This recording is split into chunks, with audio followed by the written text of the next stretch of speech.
Hello friends, அஸ்ஸலாமு அலைக்கும். Welcome to ரேசூஸ் மசாலா. இன்றைக்கி நம்ம செம்பருத்தி பூ டீ தாங்க பார்க்க போகிறோம். ரொம்ப ஹெல்த் பெனிஃபிட்ஸ் நிறைந்ததுங்க. இதை வீட்டில் செம்பருத்தி பூ இருந்தால் வேஸ்ட் பண்ணாமல் இதை செஞ்சு குடிச்சு பாருங்கள். செம்பருத்தி பூ, லெமன், தண்ணி எடுத்திருக்கேன். இது தண்ணி வாஷ் பண்ணுறதுக்கோசரம். பூவை நம்ம வாஷ் பண்ணிக்கலாம். அது பூச்சி எல்லாம் உட்காந்துருக்கும், அதனால் நம்ம வாஷ் பண்ணிக்கலாம். இதெல்லாம் பிச்சு போட்டுக்கோங்க. பூ நல்லா வாஷ் பண்ணிக்கிட்டோம்.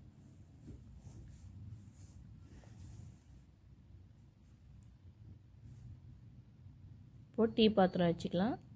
தண்ணி எடுத்துக்கோங்க. தண்ணி கொதித்ததும் நம்ம பூ சேர்த்துக்கலாம். இப்போ தண்ணி கொதிச்சிருச்சு, பூ எடுத்து போட்டுக்கோங்க.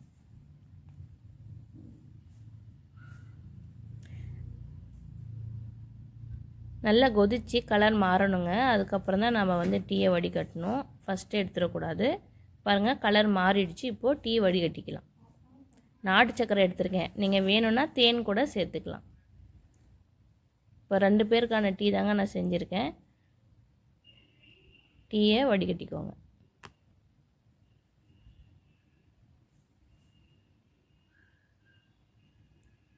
பாருங்கள், நல்லா கலர்ஃபுல்லாக இருக்குது. பாருங்கள், நல்லா இந்த மாதிரி கலர் திரும்பினதுக்கப்புறம் தான் நம்ம வடிகட்டணும். ஒரு லெமன் சேர்த்துக்கலாம்.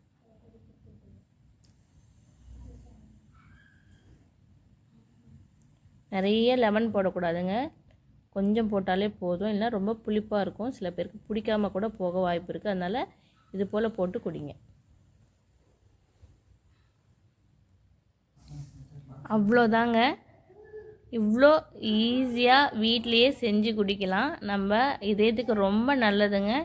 பூ கிடச்சா வேஸ்ட் பண்ணாமல் குடிச்சு பாருங்கள். வீக்லி 1 டைம் செஞ்சு குடிங்க.